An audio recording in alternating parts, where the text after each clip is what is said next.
Hello बच्चों, मैं MD Yadav and आप देख रहे हैं सूर्योदय सक्सेस पॉइंट। इस वीडियो में हम सॉल्व करेंगे कक्षा 5 की हिंदी के लिए मॉडल पेपर। हिंदी की जो बोर्ड परीक्षा होने वाली है 8 अप्रैल को, उसके लिए मॉडल पेपर। ठीक है, तो चलिए स्टार्ट करते हैं। और ये ध्यान रखना है कि आपका जो पेपर होगा वो 80 नंबर का होगा एंड आपको जो टाइम मिलेगा एग्जाम में वो 2.5 घंटे का आपको टाइम मिलने वाला है। तो इसी के अंदर आपको इस पेपर को कंप्लीट करना होगा। पहले प्रश्न से हम इसको सॉल्व करना स्टार्ट करेंगे। और पहले प्रश्न जो है पहले से लेकर 5 जो प्रश्न आएंगे वो एबेसोदे वाले आएंगे। तो पहला है, अमीर पिता ने आलसी पुत्र को कुछ कमा के लाने के लिए कहा। मेहनत की कमाई पाठ में पहले दिन लड़के ने किससे पैसे मांगे? तो पहले दिन लड़के ने किससे मांगे? पिता से, माँ से और भाई से और चाचा से। तो पहले दिन किससे मांगे थे उसने? ध्यान रखना है, माँ से उसने पैसे मांगे, तो उसका आंसर हो जाएगा ब। तो पहले दिन जब उसके पिता ने उससे पैसे कमाकर लाने के लिए कहा तो उसने पैसे मांगे थे अपनी माँ से, और दूसरे दिन किससे मांगे? बहन से। ये ध्यान रखना, पहले माँ से मांगे फिर उसकी बहन से मांगे थे। नेक्स्ट, दूसरा प्रश्न, अपनी वस्तु पाठ में महात्मा जी ने किससे पूछकर निर्णय करने को कहा? लोगों से, भूमि से, पुलिस से, घर वालों से। तो ध्यान रखना, महात्मा जी ने आपको कहा था कि वो भूमि से पूछकर निर्णय करेंगे, मतलब इसका आंसर भी क्या हो गया हमारा? ब हो गया। नेक्स्ट, तो आपने एक एक बार पाठ तो रीड कर रखा होगा, तो उसी के आधार पर आपको प्रश्नों के उत्तर देने। स्वामी विवेकानंद ने कहा ख्याति अर्जित की, कहाँ ख्याति अर्जित की? नारी शक्ति की कब की प्रतीक पाठ के आधार पर बताइए। भारत के विश्व धर्म सम्मेलन में, विदेशी सम्मेलन में, शिकागो के विश्व धर्म सम्मेलन में और राष्ट्रीय सम्मेलन में। तो ये हमें मालूम होना चाहिए कि स्वामी विवेकानंद जी ने कहाँ पर ख्याति अर्जित की थी? वो की थी शिकागो के विश्व धर्म सम्मेलन में। से आंसर होगा इसका, कौन सा होगा? से आंसर इसका राइट होगा। नेक्स्ट, अगला प्रश्न, हम प्रथम पोल से होते हुए दुर्ग के ऊपर पहुंचे। रेखांकित शब्द का अर्थ है, पोल का मतलब क्या होता है? बड़ा द्वार, छोटा द्वार, तालाब, उद्यान। क्या होता है पोल का? बड़ा द्वार। जो किलों पे दरवाजे होते हैं ना बड़े बड़े, तो प्रथम पोल मतलब द्वार, तो बड़ा द्वार। ए आंसर हो गया इसका। क्या हो गया? ए आंसर हो गया। नेक्स्ट, दबे पांव आना एक मुहावरा है जिसका अर्थ है चुपके से आना। इसी प्रकार अंगुली दांतों तले दबाना। मुहावरे का अर्थ बताइए। अंगुली चबाना, सोचना, आश्चर्य करना, दातुन करना। तो ये क्या आंसर हो जाएगा इसका? आश्चर्य करना। से आंसर इसका हमारा राइट होगा। नेक्स्ट, अगला प्रश्न, और अगला प्रश्न है हमारा, बालक का स्वप्न पाठ के आधार पर बताइए कि मस्तिष्क में अच्छे विचार आने पर क्या करना चाहिए? मस्तिष्क में अच्छे विचार आने पर क्या करना चाहिए? तो हमें ध्यान रखना है, मस्तिष्क में अच्छे विचार आने पर उनकी व्यर्थ चर्चा न करते हुए उन्हें योजनाबद्ध तरीके से पूर्ण करने में जुट जाना चाहिए। तो क्या करना चाहिए हमें? योजनाबद्ध तरीके से पूर्ण करने में जुट जाना चाहिए। नेक्स्ट, क्वेश्चन नंबर 7, प्रश्न 7, कबड्डी खेल के मुख्य लाभ मजेदार कबड्डी पाठ के आधार पर लिखिए। तो ठीक है, तो 7वां प्रश्न क्या है? कबड्डी खेल के आधार पर मजेदार कबड्डी पाठ के आधार पर लिखिए। तो उसका आंसर होगा, कबड्डी खेल से शरीर स्वस्थ व सुगठित रहता है, दिमाग तेज व प्रसन्न रहता है और देश के लिए खेलने की भावना जागती है। देश के लिए खेलने की भावना जागती है।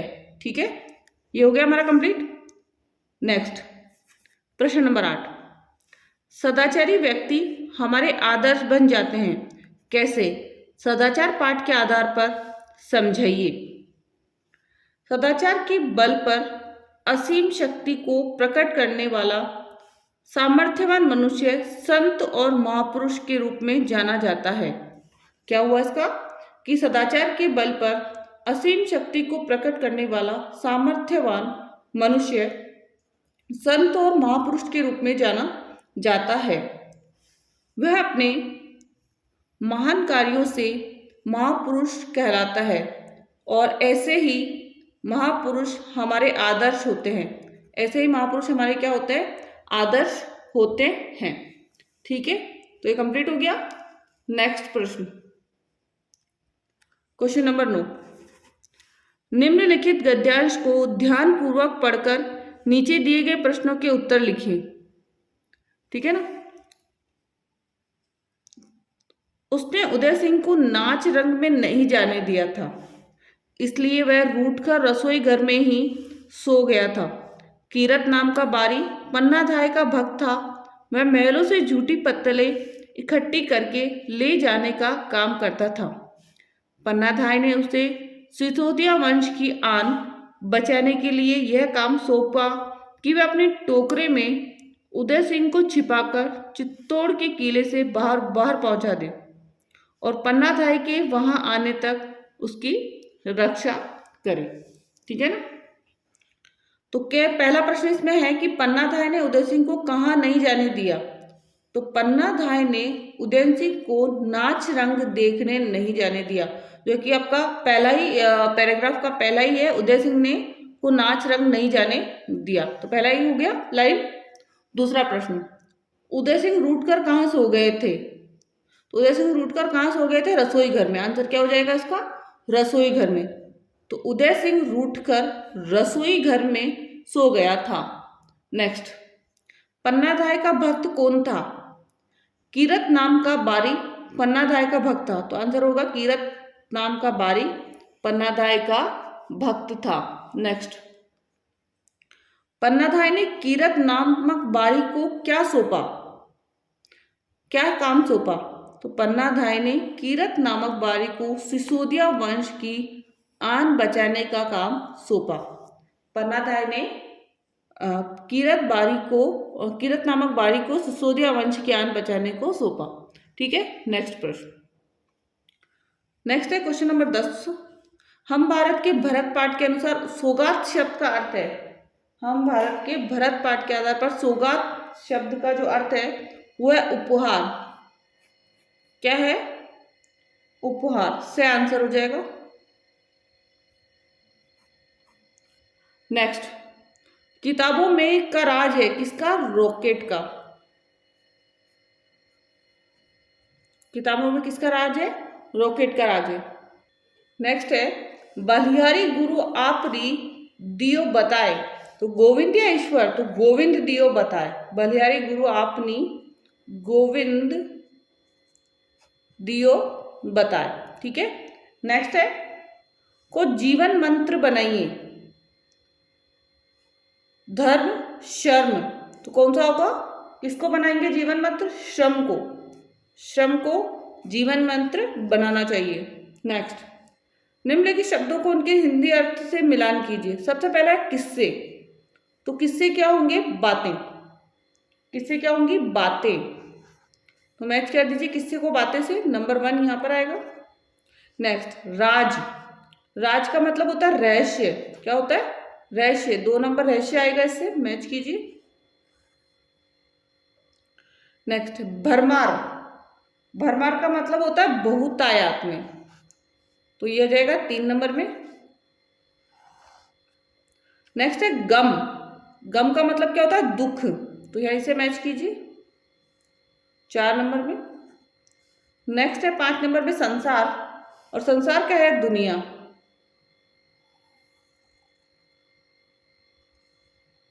दुनिया 5 नंबर में। नेक्स्ट है जमाना, और जमाना जो है वो है युग।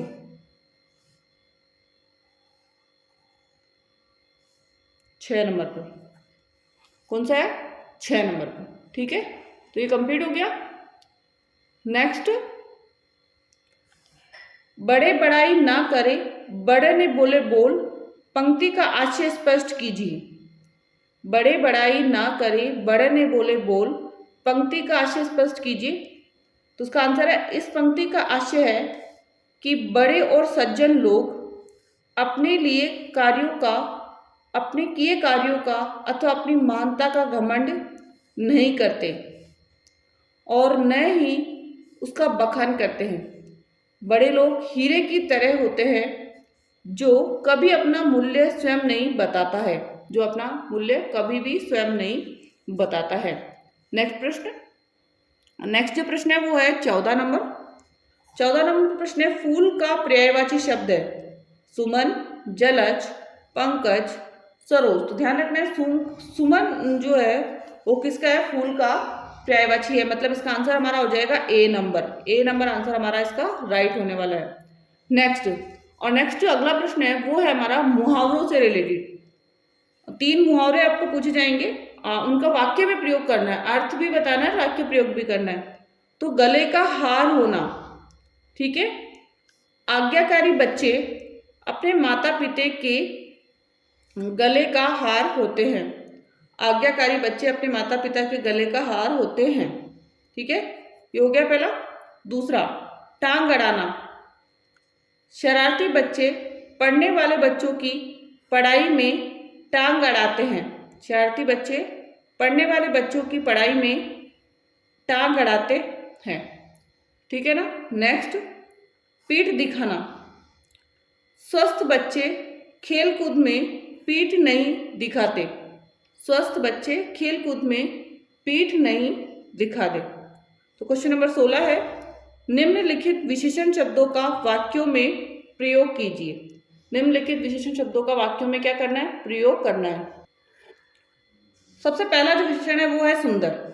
तो रमा सुंदर लेख लिखती है, रमा सुंदर लेख लिखती है। नेक्स्ट है भला, अमन कक्षा का भला छात्र है। अमन कक्षा का क्या है, भला छात्र है। नेक्स्ट, ताजा, हमें ताजा फल खाने चाहिए, हमें ताजा फल खाने चाहिए। नेक्स्ट प्रश्न, और नेक्स्ट प्रश्न है, निम्नलिखित शब्दों के विपरीत अर्थ बताने वाले नए शब्द बनाइए, बनाइए। तो उसका आंसर है, उन्नति का जो विपरीत अर्थ होगा वो होगा अवनति, अवनति। नेक्स्ट, दूसरा, अनुकूल का होगा प्रतिकूल,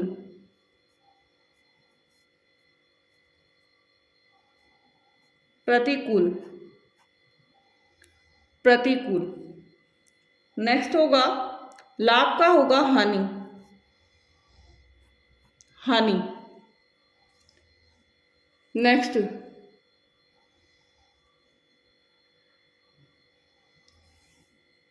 नेक्स्ट है क्वेश्चन नंबर 2, निम्नलिखित शब्दों के लिंग बदलकर नए शब्द लिखिए। अध्यापक का होगा अध्यापिका, अध्यापिका। नेक्स्ट है, रस्सी का होगा रस्सा। नेक्स्ट है, डिब्बा का होगा डिबिया, डिब्बा का होगा डिबिया। नेक्स्ट,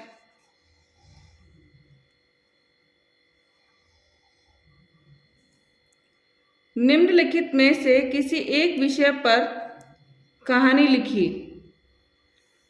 3 है, खरगोश और चूहा, भूखी लोमड़ी, प्यासा कौवा। तो जिस भी विषय पर आपको कहानी आती है वो आप लिख सकते हैं। हम यहाँ देखेंगे खरगोश और चूहे की कहानी। एक बार की बात है कि नर्मदा नदी के घने जंगल में बहुत जानवर रहते थे, वे आपस में झगड़ते ही रहते थे। एक दिन उन्होंने निश्चय किया कि हमें अपना राजा चुनना चाहिए। इस बात पर सभी राजा बनने को तैयार हो गए। तभी एक लोमड़ी वहां आई और उसने शोर का कारण पूछा। शोर का कारण बताने के बाद सभी ने उसे लोमड़ी की अपना राजा चुन लिया।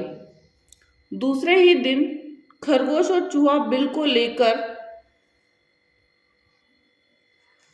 आपस में झगड़ने लगे। वे न्याय के लिए राजा लोमड़ी के पास गए। दोनों ने अपनी व्यथा राजा को सुनाई, लेकिन लोमड़ी राजा ने कहा कि मैं बूढ़ा हूँ इसलिए कम सुनाई देता है। तुम दोनों अपनी बात पास आकर कहो।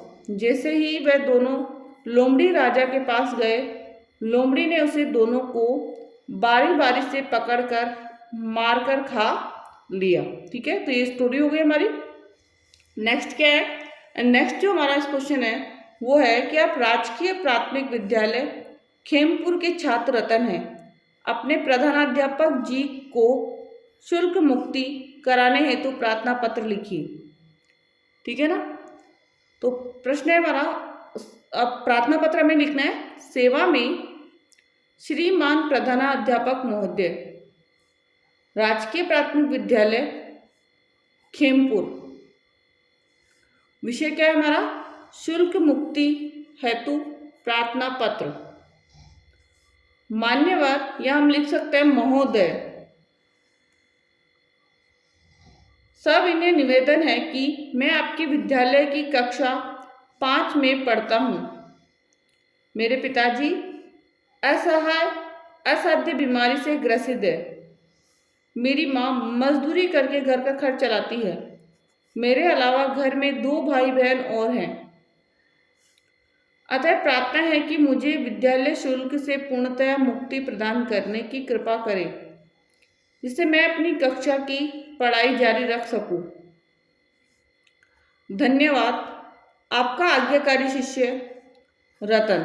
क्योंकि हमें या तो आपका प्रार्थना पत्र जो क्वेश्चन दिया होगा उसमें नाम है तो वही लिखिए, कोई भी नाम आप लिख सकते हैं, और दिनांक आपको यहाँ पर डालनी है। नेक्स्ट,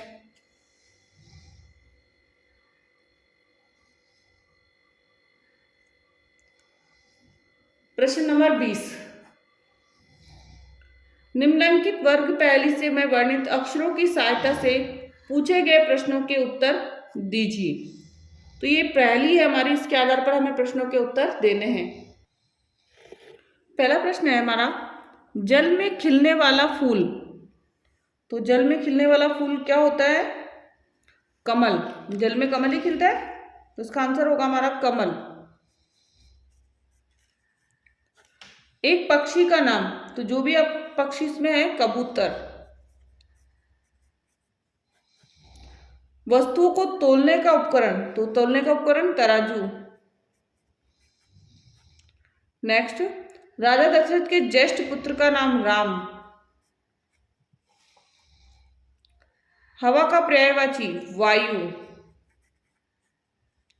रहने के लिए बनाया गया भवन घर। रहने के लिए बनाया गया भवन घर। नेक्स्ट है, निम्नलिखित में से किसी एक विषय पर निबंध लिखिए। तो 4 विषय आपको दिए होंगे, 4 में से किसी भी एक पर आपको क्या लिखना है, इसमें निबंध लिखना है। अच्छे से आप इम्पोर्टेंट जो निबंध है, जैसे पर्यावरण से रिलेटेड, बेटी बचाओ से रिलेटेड, या फिर कंप्यूटर की उपयोगिता से रिलेटेड, या हमारा विद्यालय है और मेरे प्रिय अध्यापक पर आपको क्या करना है, ये निबंध आपको अच्छे से याद कर लेना है। कोई भी एक निबंध, 4 आएंगे, 4 में से कोई भी एक तो आपको याद होगा ही होगा, तो वो आप वहाँ पर कर सकते हैं। ठीक है, तो ये कंप्लीट हुआ हमारा पेपर। एंड